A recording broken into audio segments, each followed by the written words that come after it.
and they're counting down. And the Hoosick Valley Hurricanes are the state of Massachusetts girls Division III champions for the first time.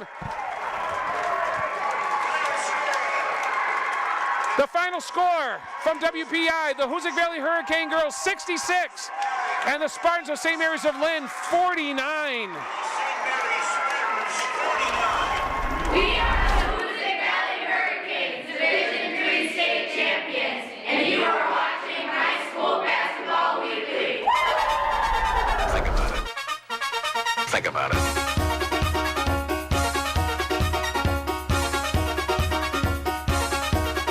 Think about it. And welcome to High School Basketball Weekly. Tim Moore alongside of Rick Boo and Rick, our final show of this year for High School Basketball Weekly, and what a show it is. As we have in studio for today's show, the Division III girls state champions, the Lady Hurricanes of Hoosick Valley, and what an honor it is, Rick, to have them here and what a game last Saturday at WPI. Oh, it was fantastic, Tim. It's great to see the coaches and the girls here today, and it's very special for us because we don't usually end our last show of the season like this. It's usually just a recap and the All-Berkshire team, and then we're out of here, and then it's a long summer. So this is absolutely wonderful. To have the state champions in studio is a great thing. Well, we're going to get right into it as we recap the championship game that brought home the first state title to Hoosick Valley. And it began right at the opening tip. And, of course, this has gotten a little bit of play, Rick. Coach Ron Wojcik having Shayla Lebeck take the opening tip. And it's strategy is what it is. It's just let's give up the ball right away and play defense and make a stop and get the ball. And we're going to go to Coach Wojcik on this one. As you see the Bill Belichick defer opening possession award goes to Shayla Lebeck here, and ask Coach a little bit what the strategy is behind that. We saw that, Coach, on written up a little bit. Well, yeah, I mean, we've been doing it for most of the season now, and we kind of look at it like, you know, most of the teams, especially the centers that we go up against are bigger than us, and we're going to probably lose the tap. So Shaylee's really at the point of our half trap and pressure defense, so we start her off there, and we just have her go after the ball right away, and we look at it like if we can force a turnover right off the start, not only do we get the ball, but then we have possession of the ball too. So it's kind of a double whammy if we can do that because we'll have next jump ball possession. Well, I guess I'd ask Shaylee this question, if she can get the mic, and that is, does she ever say anything to the opposing centers? Usually there's a differential about 5 or 6 inches. I'm just curious if you ever say anything to the other player on the other end. No, I don't usually say anything to them. I think they assume that I'm not going for it, especially if they saw us play before, but I don't know, I always act like I'm going to try. Even though I'm scared. Well, I'll tell you this much, Hoosick Valley, Rick, they came out of the chutes on fire as they opened up the game. They were shooting very well, and they got right out of the gate with Riley Robinson, and she got Hoosick Valley off to a good start. Yeah, Riley knocking down a 3 here. As you know, Riley plays inside, outside so well, and she loves to penetrate. There's a beautiful backdoor cut using the glass. Also, you know, she looks for that little opening somewhere, and she gets that good first step with her right dribble to the hole, and she's been really successful, and she was Saturday. And Coach, you know, we covered obviously numerous games, and it's good to get off to a good start, and that must have helped the momentum a little bit against St. Mary's. Oh, absolutely. I mean, you know, a big game like that, you know, everybody's got the nerves going and everything. So to get off to a good start and get a couple of baskets right away, I think kind of settles everybody down and, you know, hopefully gets you into a groove. And from there, you know, things kind of went downhill for a moment as collective gasp by the Hoosick Valley fans as Riley suffered a very, very serious injury. And you're going to see this here. And by and large, you know, it was kind of this contact that I saw, Rick, and it didn't see anything really malicious on it, but it just caught Riley kind of at the wrong spot, and you can see she is down in the court, and the referees are motioning for assistance right away. Yeah, we held our breath. We saw the interception, and then Riley just driving right to the hole, and I expected to see the ball go in, and it did get blocked, but the girl that fouled her got a lot of body, and she just got to the top of Riley, and she just went down hard, and We didn't know. It looked very, very serious, and as it was, we were just hoping it wasn't a shoulder or anything like that, because she's so important to this team. But we wanted her to be okay first and foremost. And that couple minutes that she was on the floor being attended to seemed like an eternity to me, and probably the kids, the coaches, and Riley herself. I can't imagine her family too, just wanting to know. Well, my phone in New York City was blowing up when that occurred because people were wondering if she was going to come back. And Coach, obviously, losing somebody of that importance so early in the game could have set the team back. Oh, absolutely. I mean, between Riley running the point and, our game plan is having her in the center of the defense, working and talking with everybody. Yeah, that was going to be a big challenge for us if she wasn't able to come back in. But right away, Coach, another outstanding move on your part. You substituted for Riley, and right off the bat, a freshman, Avery McGrath, stepped right in and had to take the foul shots for Riley Rick. Yeah, well, the first thing she did was she came in, and talk about being poised. She impresses me so much. I just want to say that right now.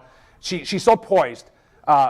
And she looks for the basketball, and she'll take the basketball. She just plays with such confidence for a first-year varsity player. It's absolutely incredible. She went to the line, drained them, nothing but net on those, and she scored a lot early on. And the combination of she and Riley together had quite a few of the Hoosick points early in the first half. Yeah, you see her making a layup there. Nice pass there by Alexi Mercier, and then, of course, Shaley finds her, and she backs out for a three. So she really provided tremendous spur off the bench. And, Coach, just talking about this a little bit, one of the things, of course, the Millis fans that I talked with after the Millis game, they're very, very impressed by all the people that came off the bench, all the people that played in terms of their willingness to take the basketball and shoot it from the perimeter. There seemed to be no hesitation by any of the members of the team, not only the starters, but people coming off the bench like Shaley and Andy Canales. So that's really kind of a testament. I've always wondered, I guess they've got the green light and they feel they have the green light. Yeah, we don't really hold back anybody for, shooting the basketball. We, look at it like if you got an open shot, especially an open three, take it. If you can beat the, defense down the court, get behind them, go to the hole. So it's pretty much open to anybody, depending how things are flowing during the game. And we spend a lot of time with everybody shooting in practice, so we're confident that people can come in and make it. And I guess I'd have the microphone, get past to Avery here for a second, and just ask Avery,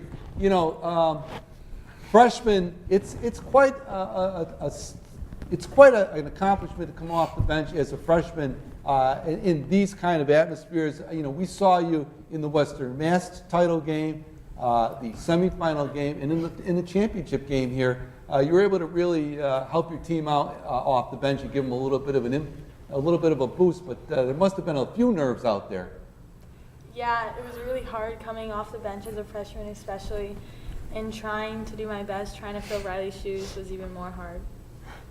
Well, as the game continued on, Rick, of course, I'm getting texts, and of course you were providing me with a lot of up-to-date information while you were doing the broadcast. And the question was there going to be a return of Riley Robinson from injury? And it was so interesting. After the game, I read a nice quote from Coach Wojcik. Of course, you and I and Coach Wojcik are a little older than the ladies here, and we remember that famous segment in an NBA Game 7 championship when Willis Reed for the New York Knicks came out of the locker room to the roar of the crowd of New York because there was real uncertainty whether he was ever going to be able to get back on the court. We got that. Crowd is going wild. On it to Reed on the forecourt, right side from 20, jumps, yes. Willis has hit on his first two. He bullets one down, court, then is intercepted by the Busher. Fast break for the next to Busher on the drive. Leads Reardon, driving shot is good. The New York Knickerbockers have won the 1969-70 World. And of course, she was able to get back in the game, and we got a clip of that of Riley coming in, and she got a great response from the Hoosick faithful that traveled to Worcester and that was a big, I think, a big psychological boost for Hoosick Valley. And Coach, you must have been relieved to have one of your starters able to come back to the action. Yeah, we were excited, and I knew, you know, certainly with her energy it was going to give us a boost. I mean, to be honest, I mean, when we were on the floor and looking at her injury, Coach Jen, who couldn't be here tonight, who's an RN, had her hand on the wound, and you saw the size of the cut on her, and when she pulled it off one time, she kind of looked back at me almost to say, like, I don't know if we're going to be able to stop this, you know, the bleeding and stuff, to be able to get it. She didn't say it, but we both thought it. And then as we walked off, she says, let's see what we can do back there. And so we were hopeful that it would work out, and it certainly did. And I can tell you that when there's no action per se on the floor and you hear the roar of the crowd, if you think it was loud when she took the court, you should have seen when she came around the corner and those Hoosick fans saw her. So it was an amazing thing. You know, Coach, also continuing along the line of the ability to get people to contribute, and you've had this, you know, you were unafraid to play people all year long, and you did, and people stepped in and assumed certain roles. How big was the three-pointer at the end of the first half when Annie Canales comes off the bench for Hoosick Valley, and the clock is running down, and once again, she did this I believe she did it in the Western Mass title game, and as well against Wacona, and you know, she's kind of like this secret weapon that nobody really knows about, and then bang, she's out there, she's not afraid to shoot, and there she goes. And how big is that shot for Hoosick Valley to kind of close it out in the first half? It's tremendous lift for the team. I mean, it's a big shot, it goes from 8 to 11. Yeah, I mean, Annie's a great shooter, and I know she missed her first couple early in the game, but there's no question in my mind if I, you know, have an opportunity to get her a shot like that, I thought it might be something that could give us a boost right before the half. So we actually set it up with Riley and Avery, and hoping that they would play off on the dribble drive, and Annie knocked it down. And I think, well, Annie, but I think she said I yelled at her when she went out that she better make it. So.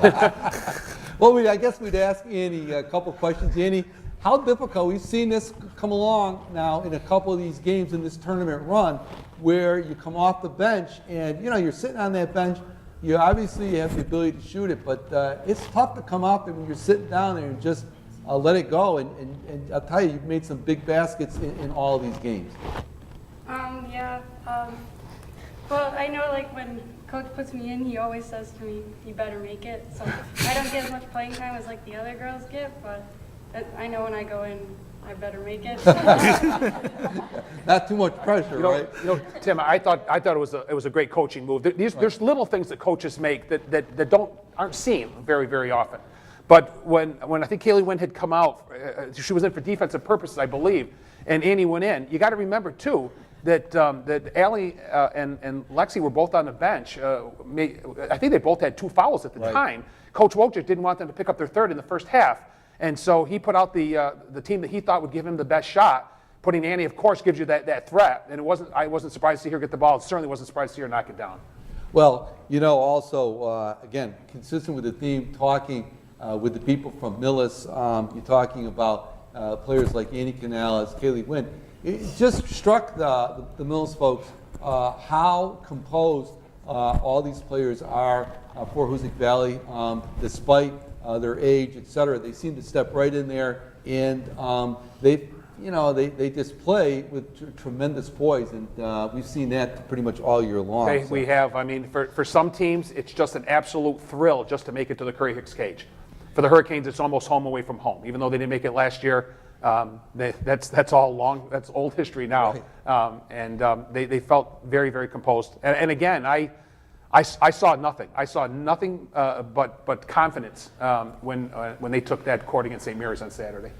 Well, in the second half, Rick, for Hoosick Valley, you know, the old expression, the cream rises to the top, and the old duo there, the M&M ladies, Mendel and Mercier, took control in the second half for Hoosick Valley, and eventually kept pulling away from St. Mary's. And you know, what more can you say about these 2 seniors? Lexi Mercier and Allie Mendel have had great careers at Hoosick Valley. Not only do they find young ladies, but and represent the school so well, but they really, really have so many wonderful memories that they're going to be able to take away from their high school careers. I know we're seeing Lexi here again. For people that don't used to seeing her, it's stunning, for a lot of teams to have to face that because of her range. She has outstanding range, and literally it doesn't seem like she has any conscience. And she had a great shooting game in that championship. Oh, she did. I mean, we talk about Allie and Lexi in the second half. Allie got a little bit of foul trouble, so she sat a little bit, which is atypical. But I think Lexi knocked down her first three threes. That set the tone too early in the first half. So they both had all-around games, and it was absolutely incredible. And the shooting percentage for their threes were really, really good on Saturday. I guess I'd ask Lexi this question. Lexi, you guys worked really hard in the paper. There was a lot of comments about how hard you guys worked in the off season, the disappointment that you and the rest of the team members and you and, of course, Allie had, of course, getting knocked out in the tournament early last year. And how much of a motivation was that for especially you and Allie in terms of trying to get back to this stage? I mean, it was a huge motivation coming in our senior year with not making it back to the cage the year before. And we knew we had to work a lot harder if we wanted to make it back to the cage and especially make it to states. And Ron, Rick, we saw, of course, that second half, and you got Allie Mendel also had a big second half.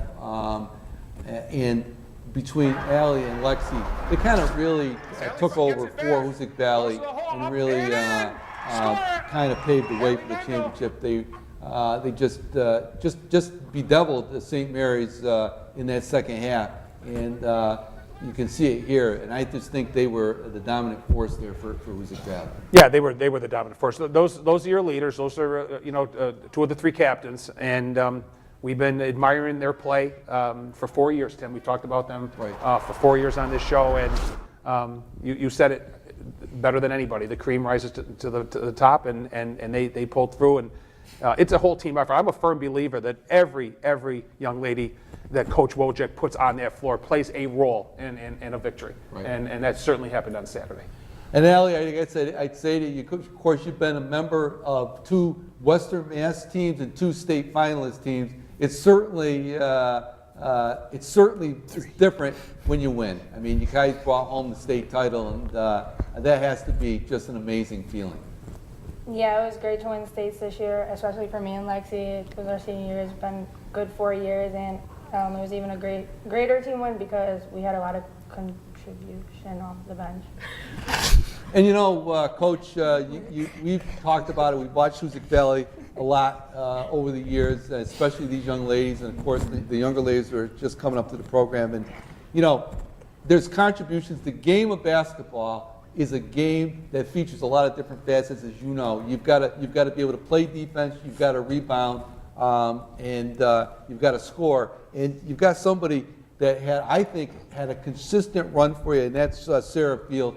Throughout this Western Mass tournament. I mean, often playing bigger ladies underneath the basket. You ask her to do a lot of the grit work here. And she's the Unsung Hero Award winner on High School Basketball Weekly this week, for sure.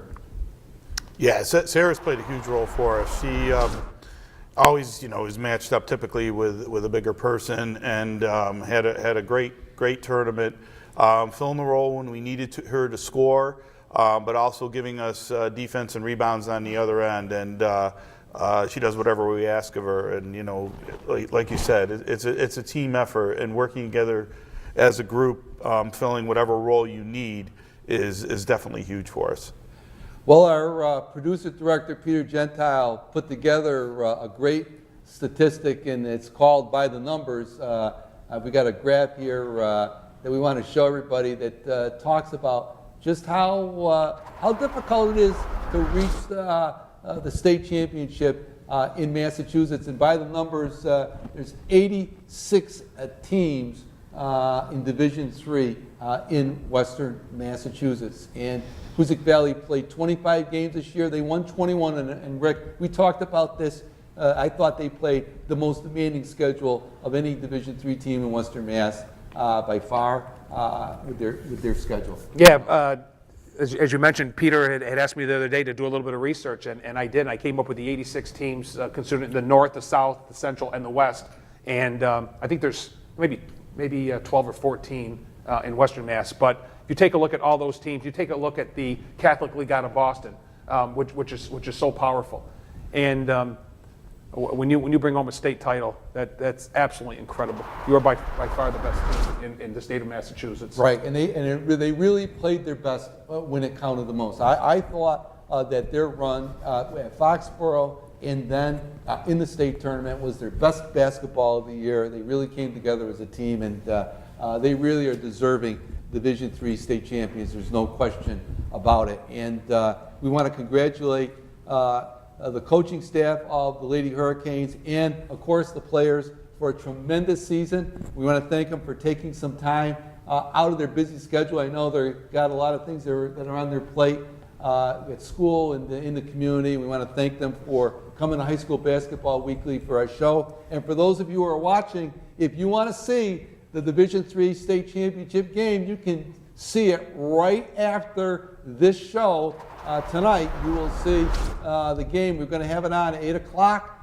Saturday, also after High School Basketball Weekly at 10:30. Sunday night at 7:30, and then back on Wednesday, March 27th at 4:30 on channel 1302. So if you want to experience this state championship along with the Hurricanes, you might want to catch that game. It was called by Rick Boo, and I want to thank Rick for being able to put that together. Rick, you did a great job by all accounts calling it, and you had to do it by yourself. So congratulations to you, and thank you for that effort. So once again, congratulations to and thank you to the Lady Hurricanes of Hoosick Valley on the Division III state championship.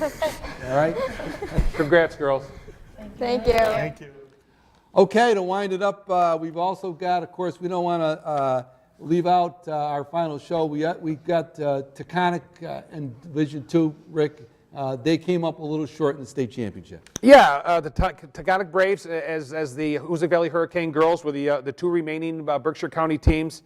They beat Westboro at AIC in the D2 semifinals, 81-66. No surprise, led by Isaac Percy, game high 39 points for the junior. Junior Mohammed Sonoge with 12 and Quentin Gittins with 11. But they fell a little bit short at WPI in the D2 finals. For the second consecutive year, they fell to Tech Boston 69-54. Percy had 17, Gittins 21. That was the first loss for Coach Bill Heafy's Braves since December 14th. They started 1-3. They finished the season 20-4. And both Isaac Percy and Mohammed Sonogo returning next year. So a lot to build on there. Congratulations to the Taconic boys. Yeah, they had an outstanding team. Just ran into a buzzsaw there in the state championship. But they've got a good thing going down at Taconic, Rick, and I think you'll see them in the mix as we go forward. Yeah, absolutely. I think they'll be a strong contender to repeat in the North, and we'll give everybody a run in Division II again next season. And I guess that brings us, Rick, to our all Berkshire teams from High School Basketball Weekly. We've got them put together for you, and we'll start. We've got a boys' first team and a boys' second team. We'll start on the boys' side in the first team, and I think this one is an outstanding team. Rick, you look at it, the five there. I don't think there's much that people can argue with there. Yeah, there's Isaac Percy, the junior, the leader, a leading scorer from Taconic. They're so strong. You you want to pull the best boys team of the Taconic Braves, but Isaac Percy is their engine. He makes them go. The two Drury kids that we cover and we've talked about all season long, right. Senior Reese Reset and junior Scott McGuire. Reset ended up with an average of 18 a game, exactly where he was around last year, and Scott McGuire around 27 and a half, leading Berkshire County in scoring. Who impressed me a lot this year was the junior guard Kevin Huban. We talked so much about Tom O'Connor and Tommy Burris. Tommy Burris started the season hurt, but Kevin Huban was outstanding all season long for Coach Belcher's team. Got them as far as they did to the cage, and what a great career Ben Harding had. He did lead his team to the D4 tournament. Got beat by Ware, but nevertheless, an outstanding career for Ben Harding. This is not easy, Tim, and Right. by no means is this gospel, Right. because coaches are going to feel differently, and sports writers in Berkshire County are going to feel different. This is just what you and I see, and we talk about a lot. Right. But, look at that second team. Some incredible ball players, Tim. Exactly. You're absolutely right. Those players in the second team, Rick, you've got a smattering from seniors down to sophomores on that squad, and people that we're going to be seeing next year that we're going to be covering. Deon Brown, Isaiah Stubbs, Kamani Harley, the great junior from Pittsfield, Muhammad Sanago that we talked about, and Toby Fail. So you look at those young men, and they're going to be back next year, and we're going to have a real pleasure covering them. That's for sure. Yeah, absolutely. Yep. On the girls' side, Rick, here we go, and there it is. You've got the top of the board there. You look at those three players, and you're talking three seniors who have had absolutely fantastic careers in high school. In one case, one 2,000-point scorer and two 1,000-point scorers. Yeah, Gwendolyn Carpenter ended her career as she took her Eagles to the championship game down the cage and fell a little bit short, and she has become the all-time leading boys or girls scorers in high school basketball history here in Berkshire County. Of course, the two Hoosier girls that we just spent a lot of time with on this show today, Allie Mendel and Lexi Mercer, very deserving of the first team honors. Marie Gambaroni, the spark plug, the point guard from Wacona, only a sophomore. She'll be back next year with Nicole Furlong, another sophomore. Coach K will have a strong team back next year. And one of the girls that really impressed me a lot, Tim, that we've talked about a lot, and we had her as our feature player a couple times on this show, and that's Lexi Garvey from Pittsfield. Those four top girls were preseason selections, right? And they didn't disappoint for sure. And of course, that second team's got some incredible ball players too. Absolutely. You look at the second team there. Tia Bramer from Taconic. She had a great year for them, as well as Juliana Curry. And looking at the people who are going, of course, Brooke DeGennaro, Rick, 1,000-point scorer in her own right, really a catalyst for the Drury Blue Devils, and really has got that program back on the right track and really playing well. Yeah, she certainly will be missed. The team has revolved around Brooke for probably 3 of her 4 years.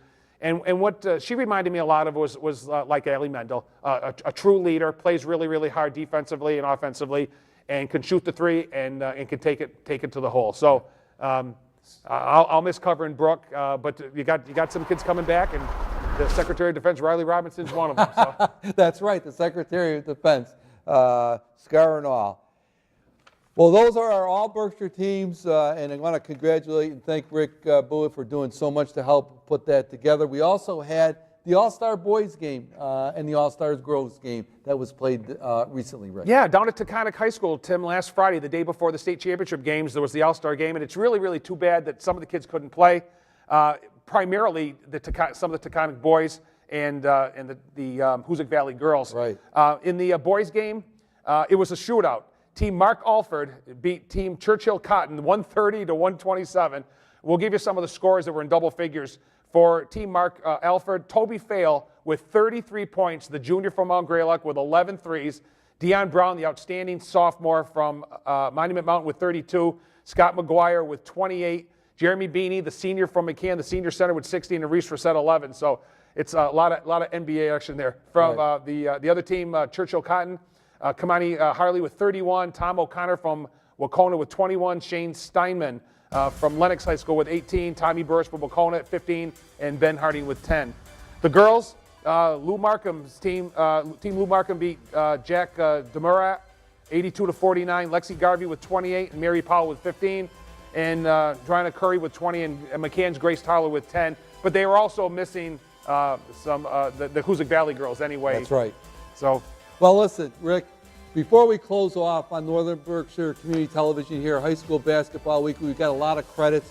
Of course, we want to thank our producer-director, Peter Gentile, who does so much work for us to put this show together. The people that come on just don't realize how much work goes into it. Paul Marino, Dr. Joanna Hurlbut, who's helped us, as well as Dave Fabiano. Of course, iBerkshire's Rick, for all the help that they give us in terms of pictures and supplying information for the show. And of course, you, Rick. Rick Bua, as I say, will stand by all the work that this guy does. He's the engine of this show as he puts together so much information on a week in and week out basis for High School Basketball Weekly. It's easy to look smart when you got somebody like Rick Bua sitting alongside you, putting together all the information. Tim, thank you. I'm honored, and it's a pleasure to work with you. We completed our third season. Right. My thanks to everybody. Also, as you said, Paul Marino, Dave Fabiano, Joanne Hurlbutt, our team here at NBCTC. But without Peter Gentile and our thanks to Mass College Television too. That's right. We could not have a show. Incredible amount of hours Peter puts in for this show. You lose any one of us, there is no High School Basketball Weekly. That's right. Stand by now for the Division III state championship game between St. Mary's of Lynn and the Hoosick Valley Hurricanes. That's coming up right now on Northern Berkshire Community Television. Good night, everybody. Have a great summer.